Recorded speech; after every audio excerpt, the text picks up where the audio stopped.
25 చదువుదాం. శ్రీ సాయినాథాయ నమః. శ్రీ సాయి సచ్చరిత్రము 25వ అధ్యాయం. దామోదర్ సావల్రామ్ రసానే జట్టి వ్యాపారములు ఆమ్ర లీల ప్రార్థన. ఆమ్రం అదే మామిడి పండు. ఈ కథలు కూడా నిజంగా అద్భుతంగా అనిపిస్తాయి. భగవదవతారమును పరబ్రహ్మ స్వరూపుడకు మహాయోగేశ్వరుడు కరుణ సాగరుడు శ్రీ సాయినాథుడు సాష్టాంగ నమస్కారంలో నడిచి ఈ అధ్యాయమును ప్రారంభించేదము. యోగి చూడమని యోగు శ్రీ సాయినాథ్ మహారాజునకు జయము కలుగ్గాక. సమస్త శుభములకు నిలయము మన ఆత్మారాముడు భక్తుల పాలిటి ఆశ్రయదాతకు సాయికి జయము కలుగ్గాక. జీవిత ఆశయమును పరమావధిని గాంచిన బాబాకు ప్రణామములు. సాయిబాబా ఎల్లప్పుడూ కరుణాపూర్ణులు. మనకు కావలసినది వారి యందు మనఃపూర్వకమైన భక్తి. భక్తులకు స్థిరమైన నమ్మకము పూర్ణభక్తి ఉన్నప్పుడు వారి కోరికలన్నీ శీఘ్రముగా నెరవేరును. హేమాడ్ పంత్ మనసునందు బాబా జీవిత లీలలను వ్రాయి కోరిక జనించగానే బాబా వెంటనే అతని చే వ్రాయించాను. సంగ్రహంగా సంగతులు వ్రాసుకోమని బాబా ఆజ్ఞ ఇచ్చిన వెంటనే హేమాడ్ పంత్ ప్రేరణ కలిగి గ్రంథ రచనకు కావలసిన బుద్ధి శక్తి ధైర్యము కలిగి దానిని ముగించారు. దానిని రాయు యోగ్యత అతడికి మొదట లేకుండెను. కానీ బాబా దయాపూరితముగా ఆశీర్వచనములచే దానిని అతడు పూర్తి చేయగలిగాను. ఈ విధముగా సచ్చరిత్ర సిద్ధమైనది. అది ఒక చంద్రకాంతమణి వంటిది. దాని నుండి సాయి లీలలను అమృతము స్రవించును. దానిని చదువరులు మనసారా తాగవచ్చును. భక్తులకు సాయి యందు పరిపూర్ణమైన హృదయపూర్వక భక్తి కలిగినప్పుడు దుఃఖముల నుండి అపాయముల నుండి బాబా కాపాడి రక్షించుచుండెను. వాని యోగక్షేమములు బాబా చూచుచుండెను. అహ్మద్నగర్ నివాసియగు దామోదర్ సావల్రామ్ రాసానే కాసర్ ఉరఫ్ దాము అన్న కథ పైన పేర్కొన్న వాక్యమునకు ఉదాహరణ. దాము అన్న 6వ అధ్యాయంలో శ్రీరామనవమి ఉత్సవం సందర్భంగా ఇతని గురించి చెప్పితిమి. చదువరులు దాన్ని జ్ఞప్తి ఉంచుకొని ఉందురు. అతడు 1897వ సంవత్సరమున శ్రీరామనవమి నాడు ఉత్సవం ప్రారంభించినప్పుడు షిరిడి పోయాను. అప్పటి నుండి ఇప్పటి వరకు అలంకరించిన పతాకం ఒకటి కానుకగా ఇచ్చుచున్నాడు. అదియునుగాక ఉత్సవమునకు వచ్చి బేదలకు అన్నదానం చేయుచున్నాడు. అతని జట్టి వ్యాపారములు ప్రత్తి. బొంబాయి స్నేహితుడు ఒకడు దాము అన్నకు ప్రతివలో జట్టి వ్యాపారం చేసి భాగస్వామిగా 2 లక్షల రూపాయల లాభం సంపాదించవచ్చని వ్రాశాను. వ్యాపారం లాభదాయకరమైనదని ఎంత మాత్రమో ప్రమాదం కాదని అవకాశం కనుక అవకాశం పోగొట్టుకునవలేదని అతడు వ్రాశాను. దాము అన్న బేరం చేయుటయా మానుటయా అను ఆందోళన పడెను. జట్టి వ్యాపారం చేయుటకు వెంటనే నిశ్చయించుకోలేకుండెను. దాని గురించి బాగుగా ఆలోచించి తాను బాబా భక్తుల గురించే శ్యామ ఒక జాబు సవివరముగా రాసి బాబాని అడిగి వారి సలహాను తెలుసుకున్నామన్ను. ఆ మరుసటి దినము ఆ ఉత్తరమును శ్యామకు ముట్టెను. శ్యామ దాన్ని తీసుకుని మసీదుకు పోయాను. బాబా ముందర పెట్టాను. బాబా ఆ కాగితం ఏమైనా అడిగాను. సమాచారం ఏమనను. శ్యామ అహ్మద్ నగర్ నుండి దాము అన్న ఏదో కనుగొనుటకు రాశాను అనెను. బాబా ఇట్లనెను, ఏమి రాయిచున్నాడు, ఏమి ఎత్తు వేయుచున్నాడు. భగవంతుడిచ్చిన దానితో సంతృష్టి చెందక ఆకాశమునకు ఎగుర ప్రయత్నించుచున్నట్లున్నది. వాని ఉత్తరము చదువుము అన్నాడు. బాబా చెప్పినది ఆ ఉత్తరంలో గల సమాచారమని. శ్యామ, దేవా, నీవిక్కడనే ప్రశాంతంగా కూర్చొని భక్తులను ఆందోళన పాలు చేసేదవు. వారు వ్యాకులొకటిచే వారిని ఇచ్చటికి ఈడ్చుకొని వచ్చేదవు. కొందరిని ప్రత్యక్షముగా కొందరిని లేఖ రూపకంగా తెచ్చేదవు. ఉత్తరంలోని సంగతులు తెలిసి నన్నేలా చదవమని బలవంత పెట్టుచున్నావు అనెను. బాబా, ఓ శ్యామ, దయచేసి చదువుము. నా నోటికి వచ్చినది నేను మాట్లాడేదను. నన్ను విశ్వసించేవారెవరు అనెను. అప్పుడు శ్యామ ఉత్తరమును చదివాను. బాబా జాగ్రత్తగా విని కనికరంతో తనను, సేటుకు పిచ్చెక్కినది, అతని గృహమందే లోటు లేదని వ్రాయము. తనకు ఉన్న సొగము రొట్టెతో సంతృష్టి చెందమని వ్రాయము.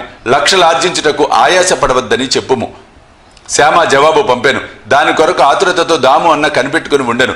జాబు చదువుకొని అతడు తన ఆశ అంతయు అడియాస అయినదనుకునేను. కానీ స్వయంగా వచ్చి మాట్లాడుటకు ఉత్తరము వ్రాయుటకు భేదము కలదని శ్యామ వ్రాయిడిచే తానే స్వయంగా షిరిడి వెళ్ళి బాబాతో స్వయంగా మాట్లాడవలను అనుకున్నాను. అందుచే షిరిడి వెళ్ళాను.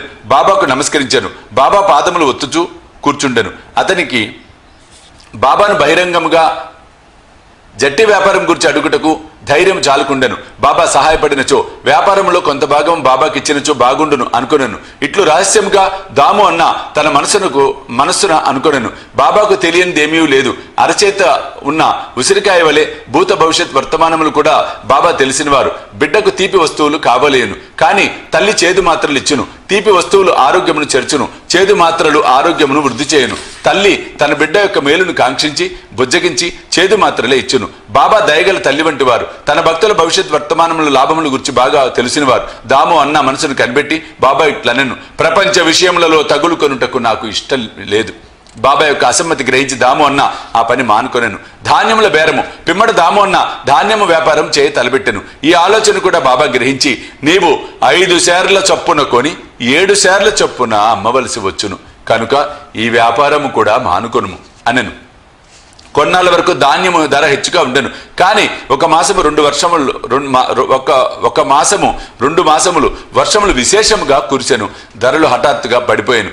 ధాన్యములు నిల్వ చేసిన వారు నష్టపోయారు. ఈ దురదృష్టం నుండి దాము అన్న కాపాడబడెను. ప్రతి జట్టి వ్యాపారం కూడా కూలిపోయాను. ఆ దళారి ఇంకొక వర్తకుని సహాయంతో వ్యాపారం చేశాను. ముదుపు పెట్టిన వారికి గొప్ప నష్టం వచ్చాను.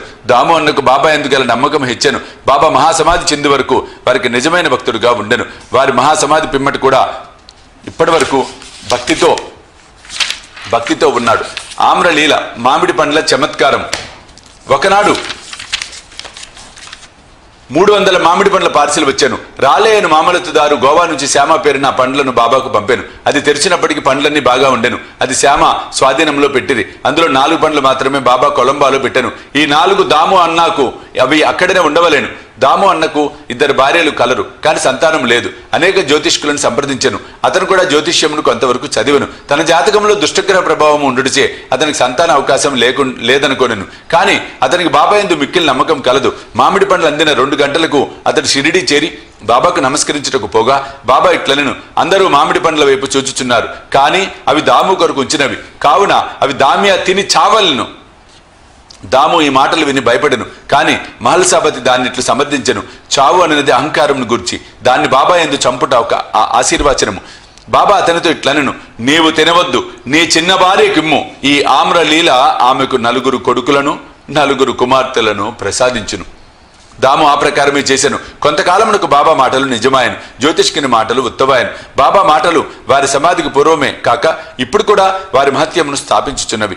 బాబా ఇట్లనెను, సమాధి చెందినప్పటికీ నా సమాధిలోంచి నా ఎముకలు మాట్లాడును. అవి మీకు ధైర్యమును విశ్వాసమును కలిగించును. మనపూర్వకముగా నన్ను శరణుజొచ్చిన వారితో నా సమాధి కూడా మాట్లాడును. వారి వెన్నంటి కదులును. నేను మీ వద్ద ఉండునేమో అని మీరు ఆందోళన పడవద్దు. నా ఎముకలు మాట్లాడుచు మీ క్షేమమును కనుగొనుచుండును. ఎల్లప్పుడూ నన్నే జ్ఞప్తియందు ఉంచుకొనుడు. నా యందే మనపూర్వకముగను హృదయపూర్వకముగను నమ్మకముంచుడు. అప్పుడే మీరు మిక్కిలి మేలు పొందెదరు. హేమాడపంతి అధ్యాయం ఒక ప్రార్థనతో ముగించుచున్నాడు. ఓ సాయి సద్గురు, భక్తుల కోరికలు నెరవేర్చు కల్పవృక్షమా, మీ పాదములను మేమన్నటికీ మరవకుందుముగాక. మీ పాదములను ఎప్పుడూ చూచుచుండేదముగాక. ఈ సంసారమున చావు పుట్టుకలచే మిక్కిలి బాధపడుచుంటుమి. ఈ చావు పుట్టుకల నుంచి మమ్ము తప్పించుము. మా ఇంద్రియములు విషయములపై పోనివ్వకుండా అడ్డుకొనుము. ఇంద్రియములు మనస్సు బయటకు పోవు నైజమున ఆపనంత వరకు ఆత్మ సాక్షాత్కారమునకు అవకాశము లేదు. అంత్యకాలమున కొడుకు గాని భార్య గాని స్నేహితుడు గాని ఉపయోగపడరు. నీవే మాకు ఆనందమును మోక్షమును కలుగజేయువాడవు. వివాదములందు దుర్మార్గపు పనులందు మాకు గల ఆసక్తిని పూర్తిగా నశింపచేయము. నీ నామస్మరణము చేయుటకు జిహ్వ ఉత్సహించుగాక. మా ఆలోచనలను అవి మంచివే అగ్గుగాక, చెడ్డవే అగ్గుగాక తరిమివేయము. మా గృహములను శరీరమును మరచునట్లు చేయుము. ఈ అహంకారమును నిర్మూలింపుము. నీ నామమే ఎల్లప్పుడూ జ్ఞప్తియందుంచున్నట్లుగా చేయుము. తక్కిన వస్తువులన్నింటినీ మరచునట్లు చేయము. మన చాంచల్యమును తీసివేయము. దానిని స్థిరముగా ప్రశాంతముగా ఉంచుము. నీవు మమ్ములను గట్టిగా పట్టి ఉంచినచో ఈ అజ్ఞానాంధకారం నిష్కర్మించును. నీ వెలుతురునందు మేము సంతోషముగా ఉండెదము. మమ్ములను నిద్ర నుండి లేపము. నీ లీలామృతమును త్రాగు భాగ్యము నీ కటాక్షము చేతను గత జన్మలో మేము చేసిన పుణ్యము వలనను కలిగినది. దామోన్న ఇచ్చిన వాంగ్మూలం ఈ సందర్భంగా గమనించదగినది. ఒకనాడు అనేక మందితో నేను కూడా బాబా పాదముల వద్ద కూర్చొని ఉన్నప్పుడు నా మనసు 2 సంశయములు కలిగాను. ఈ రెంటిని బాబాను ఈ విధంగా జవాబిచ్చాను. సాయిబాబా వద్ద అనేక మంది గుమిగూడుచున్నారు కదా, వారందరూ బాబా వలన మేలు పొందెదరా? బాబా ఇట్లనెను, మామిడి చెట్ల వైపు పూత పూసి ఉన్నప్పుడు చూడుము. పువ్వులన్నీ పండ్లైనచో ఎంత మంచి పంటగును. కానీ అట్లు జరుగునా, పువ్వుగానే చాలా మటుకు రాలిపోవును. గాలికి కొన్ని పిందెలు రాలిపోవును, కొన్ని మాత్రమే మిగులును. ఇది నా గురించి అడిగినది. బాబా భౌతిక శరీరం విడిచిన పిమ్మట నా జీవితం అనే ఓడను ఎట్లు నడపగలను? అది ఎటో కొట్టుకొని పోవును. అయినా అచో నా గతేమి? దీనికి బాబా జవాబిచ్చెను, ఎక్కడికైనను ఎప్పుడైనను నా గురించి చింతించినచో నేను అక్కడే ఉండేదను. 1918కు ముందు వారి వాగ్దానం ప్రకారం వారు నెరవేర్చుచుండిరి. 18 తర్వాత కూడా నెరవేర్చుచున్నారు. ఇప్పటికీ నాతోనే ఉన్నారు. ఇప్పటికీ నాకు దారి చూపుచున్నారు. ఇది 1910-11 కాలంలో జరిగెను. నా సోదరులు వేరుపడిరి. నా సోదరి కాలధర్మం పొందెను. దొంగతనం జరిగెను. పోలీసు విచారణ జరిగెను. ఇవన్నీ నన్ను కల్లోలపరిచినవి. నా సోదరి చనిపోగా నా మనసు వికలమయ్యాను. నేను జీవితమును సుఖమును లక్ష్య పెట్టలేదు. నేను బాబా వద్దకు పోగా వారు ఉపదేశంతో శాంతింపచేసి అప్పా కొలకర్ని ఇంట్లో బొబ్బట్లతో విందు గావించిరి. నా నుదుట చందనం పూసిరి. నా ఇంట్లో దొంగతనం జరిగినది. నాకు 30 సంవత్సరముల నుండి ఒక స్నేహితుడు ఉండెను. అతడు నా భార్య యొక్క నగల పెట్టె బాబా ఫోటో ముందు ఏడ్చి తిని ఆ మరుసటి దినమే ఆ మనిషి నా నగల పెట్టెను తిరిగి ఇచ్చి క్షమార్పణ కోరెను. 25వ అధ్యాయం సంపూర్ణము. సద్గురు శ్రీ సాయినాథార్పణమస్తు. శుభం భవతు.